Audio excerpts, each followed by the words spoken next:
Today, we're diving into a very important and famous book by Albert Camus, The Fall. Absolutely, if anyone wants to read it. So, this book is essentially a long monologue by a man, Jean-Baptiste Clamence. Right, it's a one-sided conversation he's having with a complete stranger in a bar in Amsterdam. Exactly. He's revealing his life, his past, his thoughts with shocking frankness. And right at the start, there's a quote from a Russian writer, Lermontov, that sets the tone for the entire book.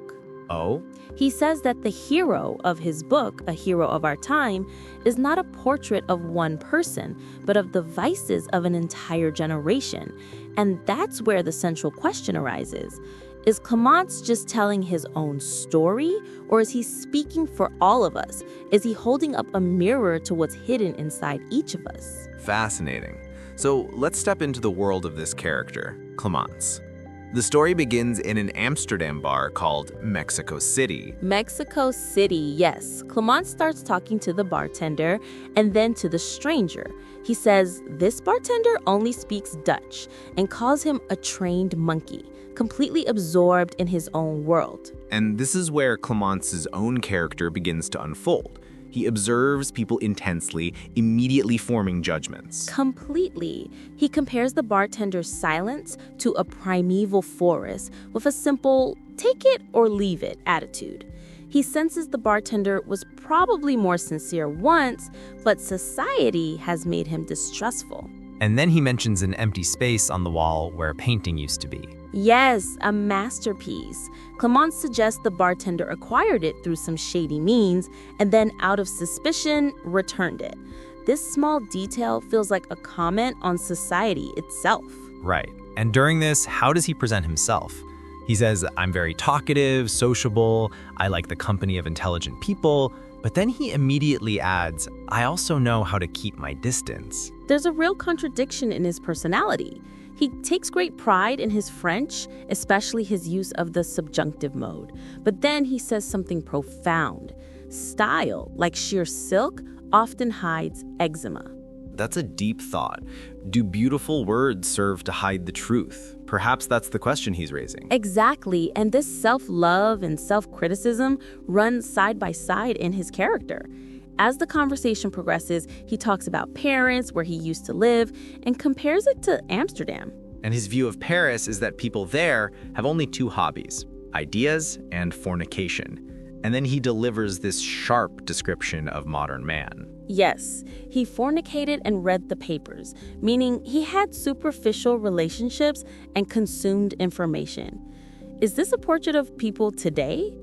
A mechanical life, shallow connections, just a burden of information. It certainly seems like Camus is pointing in that direction. He considers the Dutch less modern, saying they're more content in their own state. Then he observes the middle-class people in the bar, saying they're there out of some illusion or foolishness. He doesn't take their struggles seriously, saying they're just playing roles.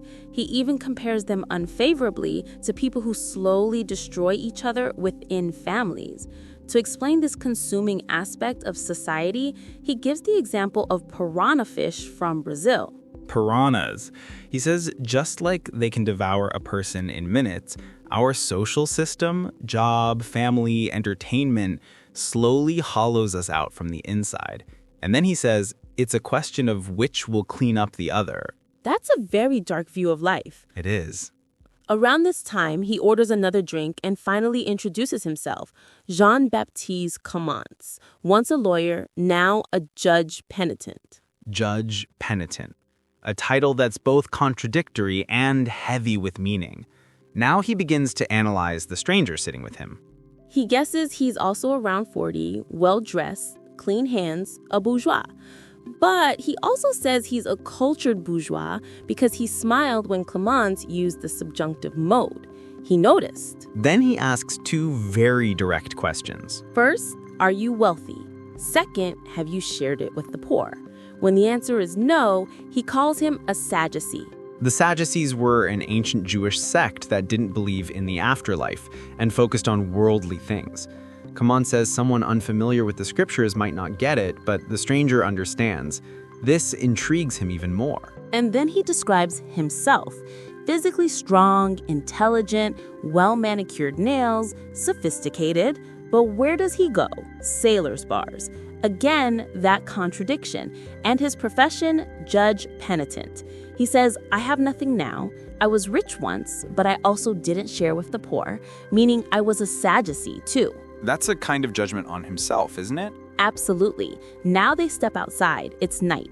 Clamence says he'll walk the stranger to the harbor and mentions he lives in the Jewish quarter, or what was the Jewish quarter until our Hitlerian brethren cleaned it up. Wow, that's a sharp, sarcastic comment. Very. What a cleanup, he says. 75,000 Jews were deported or killed. And then he praises the method, sarcastically of course, saying when there are no characters left, you have to rely on method. Is this just about the Nazis or a commentary on the brutality that repeats in human history? Probably both.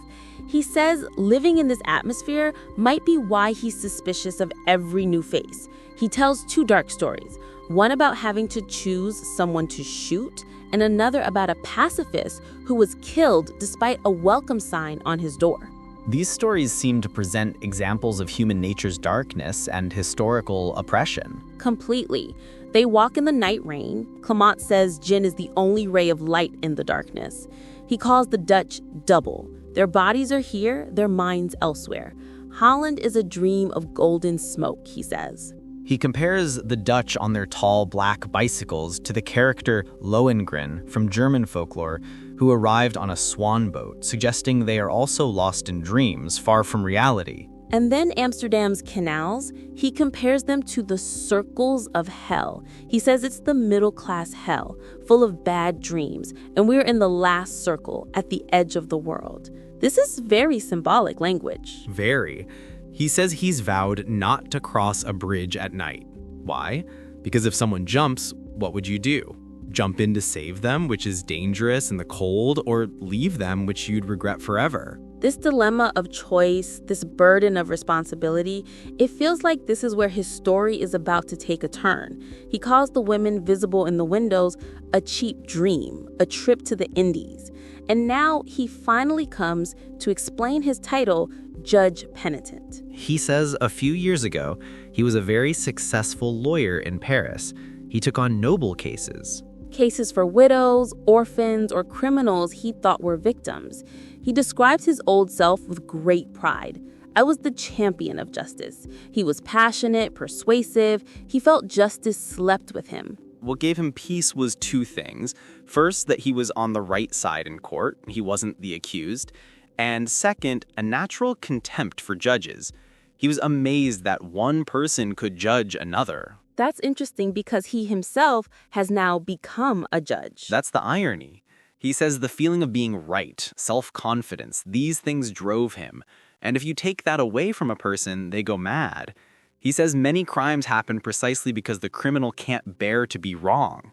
His own position was very secure. He was safe from the danger of becoming a criminal. He defended noble murderers, proudly says he never took a bribe, never accepted the Legion of Honor, didn't charge the poor, and didn't even mention it. He said his goal was far above common greed. He took great pleasure in his own virtue, helping a blind person cross the street, giving up a seat on the bus. But he also felt a sense of superiority. He liked to be the master of his own generosity. He didn't like to give out of obligation. Here, Clamence's own narration is like a mirror, showing us how the conception of virtue can be tied to self-love. This isn't just his confession, it's a deep insight into human psychology. His good nature was famous, giving his taxi to someone in a bigger hurry. These were red-letter days for him. He enjoyed the praise and the feeling of being elevated in his own eyes. He believed virtue is its own reward. He says he always loved high places, rooftops, mountain peaks. He disliked basements, caves. His profession also fulfilled his desire for height, didn't it? He was above the judges, above the accused, above those he was helping. He considered himself free from every judgment, bathed in heavenly light. He thought he was in complete agreement with life. Successful, accepted, he saw himself as a kind of Superman, special because of his simplicity and perfection. He says, I flew like that for years, chasing happiness. He partied, was a lover of life. Sometimes he felt he understood the secret of the universe, but it would vanish the next day. Now he criticizes friendship. He says friends are only companions for good times. In trouble, they might just push you away. He thinks relatives are even more dangerous. He says we are more just to dead friends. Why? Because there's no responsibility attached to them. It's easier to praise them. He gives examples. A boring friend he avoided, but when the friend was dying, he visited him every day. A young girl committed suicide, and he felt a strange, pleasant excitement. These things completely expose human selfishness. Completely. He says a person can't love without selfishness. He sees others' tragedies as just a minor event in his own life, something to whet his appetite. He tells the story of a rude doorman's death in detail. The wife's behavior, the building residents' curiosity, attending the funeral, and the wife living with someone else a month later. And then he questions the meaning of it all. He mentions going to a colleague's funeral in a severe snowstorm. Why? Just so people would see he came. Then he says, maybe the doorman's wife and her new partner were truly in love, and those who seem loyal might not be sincere. He tells the story of a man who spent 20 years with a woman and then realized there was never any love. He was just bored. Something must happen. For Clamence, this is the basis of human relationships. Something must keep happening. But he immediately clarifies that he didn't have the excuse of boredom. He was riding the waves of life, and the evening he's about to describe, he was happier and more content than ever. He recalls that evening, a very beautiful autumn evening. He was walking along the Seine, heading towards a bridge. The sky was clearing, stars were coming out. Paris was completely peaceful. He had a great day, helped a blind person cross the street, gotten a client's sentence reduced, debated with friends about the heartlessness of the ruling class. He felt complete, powerful. He was standing on the bridge, looking at the island, feeling a vast peace, a sense of perfection. He was about to light a cigarette when, suddenly, he heard laughter from behind. What? Laughter? Whose? He turned, surprised. No one was there. He looked over the railing, no boat below. When he looked back at the bridge, he heard the laughter again, seeming to fade away as if going downriver. His heart started beating fast. He says the laughter wasn't mysterious or spooky, but friendly, as if putting things in their place. Soon the sound stopped. He became disturbed. He went back, bought cigarettes he didn't need. He was having trouble breathing. He called a friend that night, but he wasn't home. He paced restlessly at home. Then he heard laughter under his window. He opened the window. Some young people were saying goodbye, laughing. He shrugged it off as a common thing. But when he went to the bathroom to drink water and saw himself in the mirror, what did he see? He saw himself smiling, but he felt the smile was double. One real, one fake, as if someone else was smiling with him. Ooh, that's a very strange moment. It is, and here Clamence stops his story. Why? Because his client, that burly man in the bar, is calling him. Clamence explains that this man is a murderer and a thief, works in the art trade, and is responsible for stealing a famous painting. And what is Clamence to him? Here in Amsterdam, he's a legal counselor for such people. He says he studied the local laws and his good nature and strong defense are his trump cards. And then he says a very shocking thing. What? He says if brokers and thieves were always punished, then all respectable people would start considering themselves innocent. And in his opinion, that's what must be avoided at all costs. Otherwise, everything becomes dishonest. Wow. So Clamence's story takes a turn here. What happened immediately after that laughter? He said he tried to forget. He tried, but that voice, that laughter kept echoing somewhere in the background. He says he stopped going to the quays of Paris, where he had heard the sound. That place had an unrestfulness, as if waiting for something. His health also started to decline a bit. a kind of sadness as if the joy of life had ended.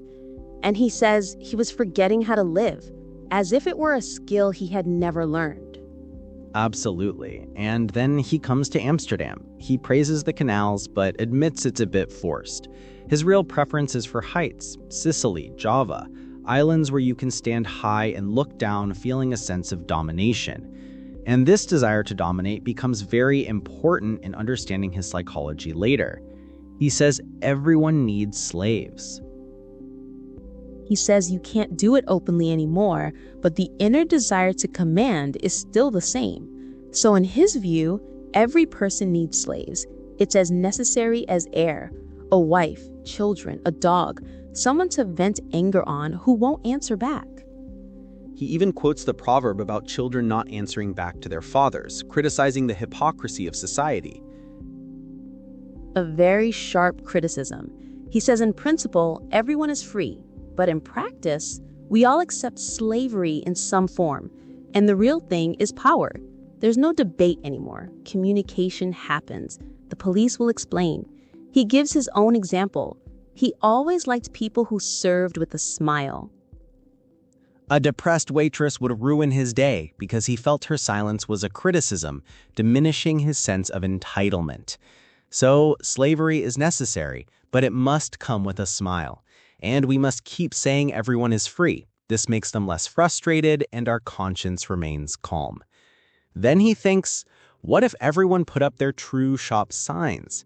And his own sign, he says, would be Janus, the two-faced god, with the motto, "Don't trust me." And his visiting card, Jean-Baptiste Clamence, actor. This acting in vanity, he gives more examples. The story of the blind man. Yes. He says after helping a blind man cross the street, he would raise his hand in salute. But that salute wasn't for the blind man. He couldn't see it. He was for the people around, as if taking a bow after a performance of his virtue. Then another small incident.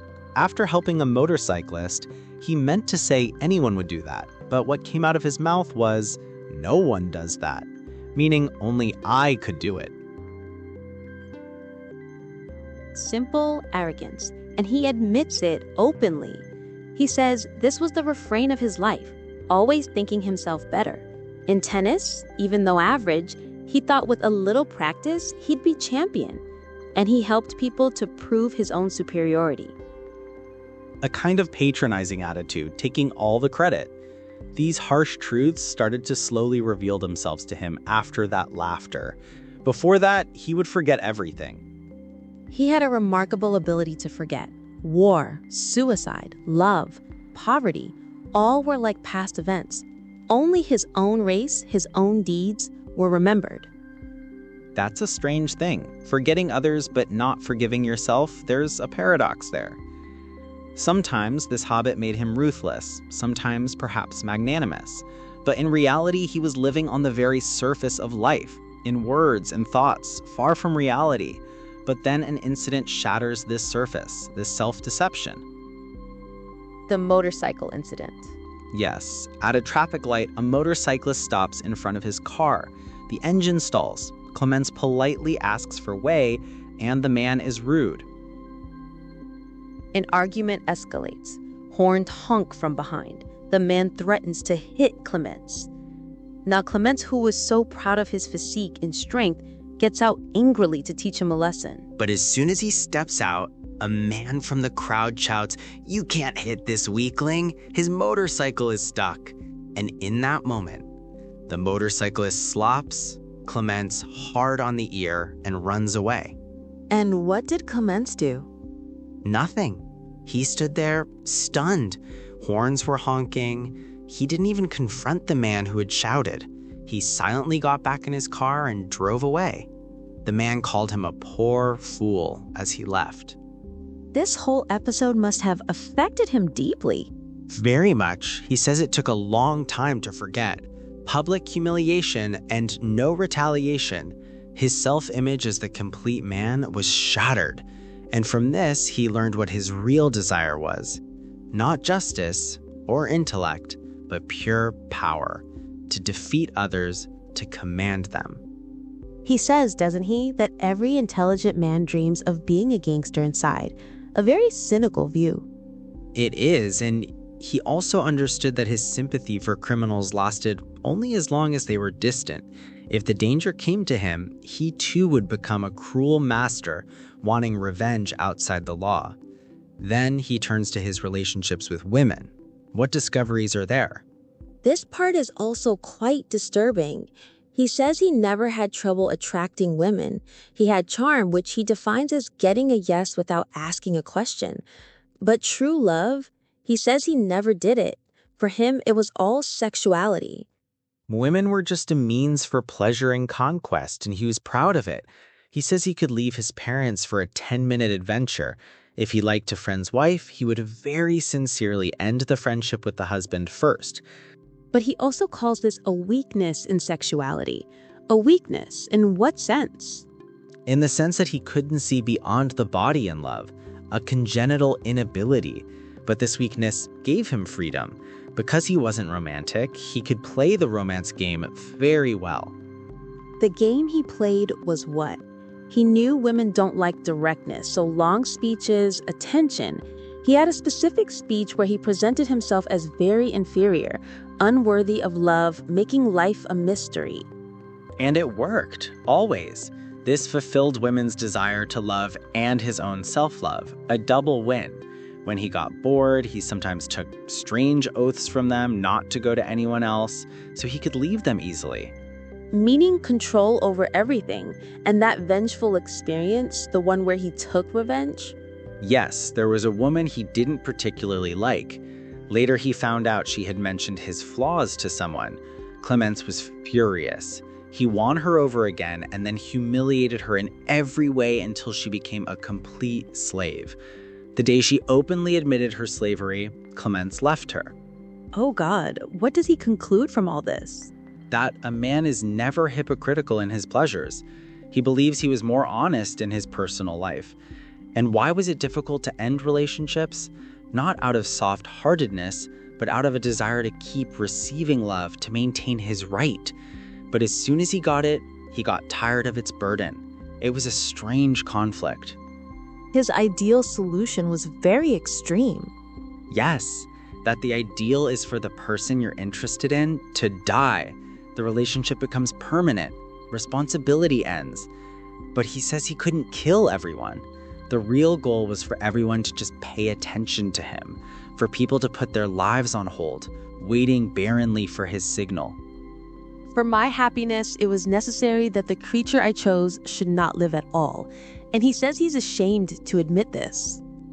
After all these confessions, he comes to that night, the night at Pont Royal, which happened even before the laughter.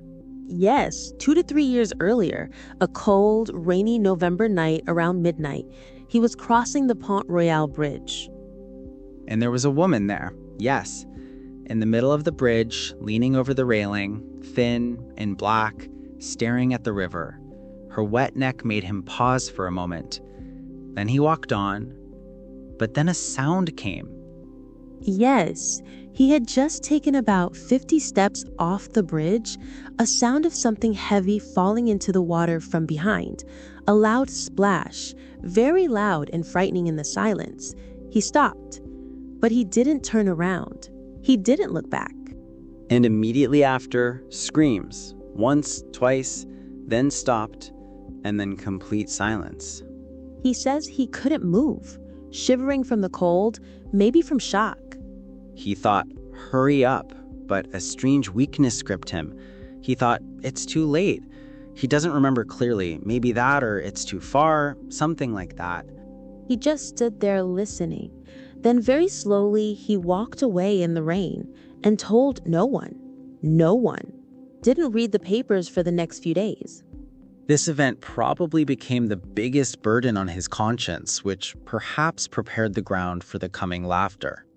So after this pivotal moment on the bridge, where he hears the splash and the scream, and does nothing, we find ourselves back in Amsterdam. He takes his companion to the Jewish quarter, which he calls a negative landscape. Yes, a negative landscape. Wet, flat, colorless. A hell, a dead life. a sense of annihilation, and most importantly, no people. Above all, no people. It's as if he's running away from people and their judgments. Absolutely. And now the issue of judgment, of verdict, takes over his mind. He says he has no friends now, only accomplices, partners in crime, and that's all of humanity. He says the real problem in life is to avoid judgment. We can bear a punishment if it comes without a verdict. We accept it as fate. But the verdict itself is unbearable. And how do people avoid this verdict? According to him, by immediately imposing judgment on others, so they themselves remain safe. Everyone insists on their own innocence. Everyone wants praise for their virtues and blames circumstances for their mistakes. Wealth is desired precisely to buy a stay from judgment. So he says, don't even trust the sincerity of friends. They only want confirmation of their good opinion of themselves. And we don't even want to become better, because that would require first admitting we are guilty. We just want sympathy, neither wholly guilty nor wholly innocent. Like Dante's neutral angels in limbo at the gates of hell. So he felt he had to do something. He had to become the Judge-Penitent. But before he could reach that point, he had to deal with his own internal hypocrisy, this duplicity. He realized he was fundamentally duplicitous. His laughter covered his tears. His virtue gave him a weapon for tyranny. Like that example about the anniversary. He wouldn't complain if people forgot. In fact, he wanted them to forget, so he could be the one to subtly embroider the grievance, to play the magnanimous one. Every virtue had a historical aspect to it. And the realization that he had never taken life seriously. Love, death, workers' wages, it was all a game to him. He was only sincere in sports or the army, where the drills were clear, the acting was easy. But the real issues of life, his lack of seriousness there, haunted him. He lived by double standards, and that's why he couldn't forgive himself. The fear of death, too, of dying without having confessed. And not a confession to God, but to people. If a single lie remained, death would make it true forever. In this agony, people's praises acted like fuel on the fire. So one day he exploded. He wanted to act out, to destroy his good image. What did he want to do? He dreamed of pushing blind people, slashing the tires of workers' trucks, insulting laborers. He had come to hate the very word justice. So he started criticizing everyone. He talked about writing a manifesto on the oppression of the oppressed. He praised the man who chased away a beggar. He wrote eulogies for the police, for the guillotine.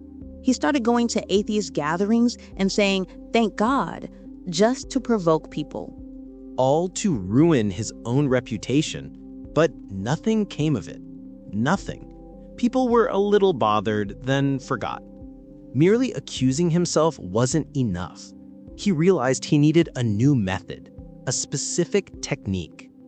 And he says he found it when he fell into the depths of despair. And that method is the Judge-Penitent. We'll talk about that in the next session. He stops here, saying the sea is rising, the boat is leaving. Next time, he'll explain the Judge-Penitent, but first he must mention his period of debauchery and the little ease. So Clamence's journey of inner excavation is still ongoing. And the question remains, can a person ever truly know themselves, their own reality? Let's continue next time. So when we return, Clamence begins talking about the boat journey on the Dead Sea. Yes, the Dead Sea, where everything is foggy, no sense of speed, a dreamlike state. And he immediately compares it to the light and clarity of Greece. He says there, everything was clear, defined. Men could even walk hand in hand in friendship, while in Paris, such a thing is unthinkable. The moral ambiguity, the fog there, is reflected in the sea's mist. He says to go to Greece, one must first wash, become pure. It's a search for a lost innocence, perhaps. In this state, he says he tried to find refuge in women, leaving the company of men. What was his idea about that? His idea was that women perhaps don't condemn weakness as much. In fact, they try to humble strength. An interesting observation. He sees women as a criminal's refuge. Then comes the discussion of his attempts at love, the constant asking, "Do you love me?" The false promises, the true love stories he would tell. But the reality was completely different. He uses that analogy of the parrot and the serpent, doesn't he? Yes, that at first he wanted a parrot, but ended up having to sleep with a serpent, meaning his relationships became so bitter, and the reason was fundamentally his own self-absorption. Right. Real love is impossible when a person only loves himself. He admits he loved himself for 30 years. So these attempts at love only increased his burden of sin and created hatred. Even his attempt at a period of chastity fell victim to boredom. So after this despair, does he find a new path? Or perhaps an escape route? Debauchery. Debauchery, a substitute for love. And in it, he finds a strange sensation. The feeling of immortality. That he's immortal, that he won't perish. In those moments, especially when drunk, he felt he would live forever, no matter how harsh the morning's reality was. And in his view, debauchery is liberating because it has no responsibility, no obligation. It's a strange paradox, the desire to be carefree by destroying yourself. Actually, it's an escape from reality, a way to invoke pain. But it has physical consequences. Liver damage, exhaustion. And the strange thing is, he says this exhaustion felt good because it dulled the sensation of suffering. He also criticizes the burdensome marriage of that era for killing courage and novelty. Then comes the important sentence about the ocean liner. Yes, the journey on the ocean liner. In the sea, he sees a black spot and immediately thinks someone is drowning. And in that moment, he remembers the incident on the same bridge, the scream he had ignored. Now he realizes that scream has been following him all over the world. This is the feeling of guilt that has now come to the surface. He compares the water of Amsterdam to the holy water of baptism, from which it's impossible to emerge. And then the example of the Little Ease. The Little Ease? That narrow dungeon from the Middle Ages where a prisoner could neither stand nor lie down, always bent over? For Clamence, this is the condition of modern man. The constant feeling of guilt, the burden of judging oneself and others, a suffocation. And here he presents his famous view. That every person bears witness to the crimes of others, meaning we are all guilty. Yes, no one is innocent. Innocence is perhaps being able to stand upright carefree, which is impossible in this dungeon. With this concept of universal guilt, he also mocks the Last Judgment. He says human courts are harsher. He gives the example of the spitting cell. Prisoners were constantly spat upon and couldn't wipe it off. He says this is a human invention. God isn't needed. He calls religion a failed laundry venture, failed to wash away sin. And his punchline is, don't wait for the Last Judgment. It happens every day. So heavenly justice is canceled, and human justice, which happens every moment, everywhere, is the real truth. In this world, there's no room for forgiveness or innocence. Everyone deserves punishment. Everyone is a judge of each other. A very bleak worldview. Very. And then he presents his own interpretation of Christ on the cross, which is quite controversial. Yes, he says Jesus knew he wasn't completely innocent. He references the slaughter of innocents, the babies killed after his birth. According to Clamence, Jesus felt the burden of their deaths. And that's why his cry, "My God, why have you forsaken me?" is, to Clamence, a genuine human cry under the weight of a sin he couldn't bear. This is undoubtedly Clamence's own feeling of guilt projected onto Jesus. He says crime consists in making others die without dying oneself. That's why he loves Jesus, because he understands his suffering and loneliness and criticizes religion for preaching justice in Jesus' name, but censoring this human weakness, this cry. So the result is, everyone is a judge, everyone is guilty. We are all, in our own small ways, Christ, all carrying our own crosses unknowingly. And here he introduces himself as the Judge-Penitent, hinting that he has found a solution to this problem. At the end of the chapter, he calls himself the empty prophet of this era, and this lays a foundation for chapter 6. Now we come to chapter 6. The scene changes. Clamence is in his room, in bed, sick with a fever, drinking gin as a cure. He tells his listener that it's hard to distinguish truth from falsehood in his words. He says falsehood is a beautiful twilight that enhances things. The truth is blinding. His room is very plain, coffin-like, clean. No books. He only likes confessions. But he doesn't trust them either. He says writers don't actually confess. They dress up their corpses. The theme of apparent and hidden, truth and lies becomes even deeper. He has fully embraced ambiguity. He likes the twilight, and the plain room is perhaps a sign of his inner state or his new character. In this illness, he tells the story of his time in a prison camp in North Africa during the war. The Pope incident. Yes, the prisoners jokingly elected him as their Pope. A fellow prisoner, Dugasque, had said they should elect the one with the most flaws as Pope, so he could understand everyone's suffering. And Clamence raised his hand and became the Pope. This story is very important for understanding the Judge-Penitent. Because becoming Pope gave him power, and with it came responsibility and difficult decisions. The real issue was the distribution of water. Water was scarce, and Clamence had to decide who got water and who didn't. And he was forced to favor his own group, and even within them, he couldn't maintain equality. And the biggest fall or sin happened when he drank the water of a dying comrade himself, saying that the Pope's need was greater for the others. After that, his verdict was that the Pope must be forgiven, meaning he must forgive himself, because he needs forgiveness the most. And to forgive others is to consider oneself superior to them. This incident became the foundation of his Judge-Penitent philosophy. Power leads man to compromise and sin.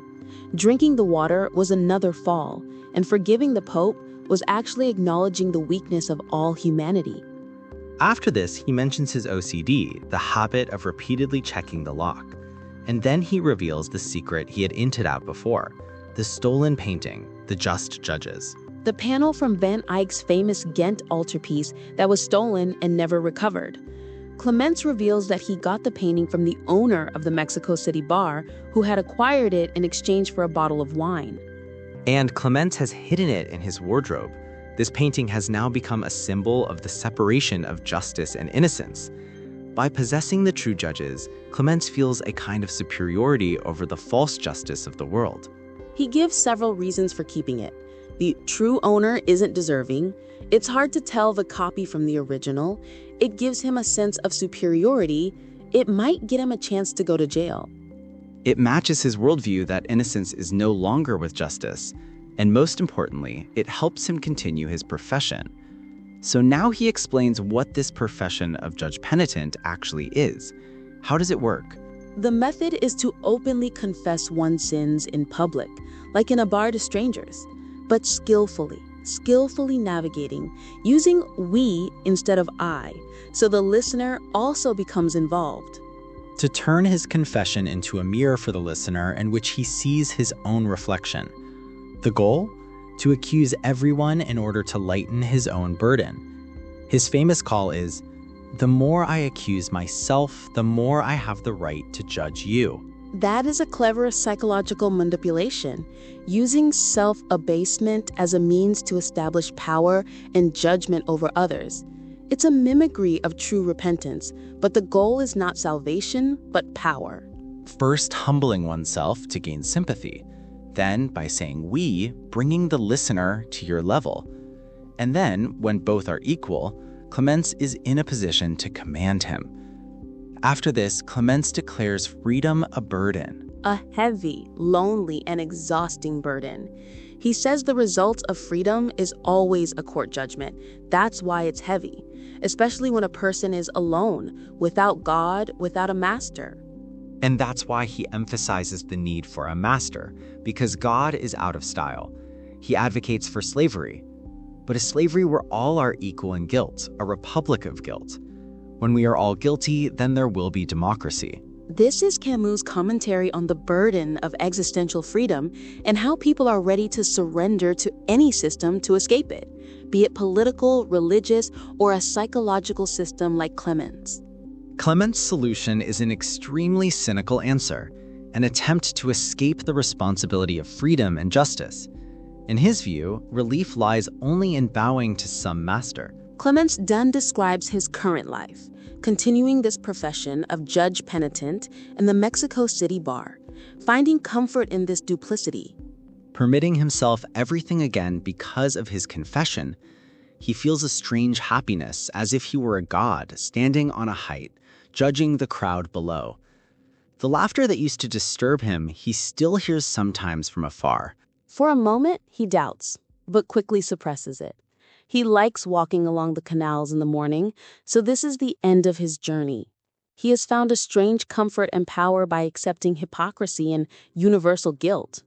By declaring himself the greatest sinner, he has become the greatest judge. He is standing on his self-created height. At the very end of the novel, Clamence tells his listener that he wishes he were a policeman so that he could arrest him for stealing the painting. Get punishment, perhaps be decapitated and find release, be elevated above the crowd and continue to dominate even in death. But then he suddenly discovers that the listener is also a lawyer, just like him. From the same breed.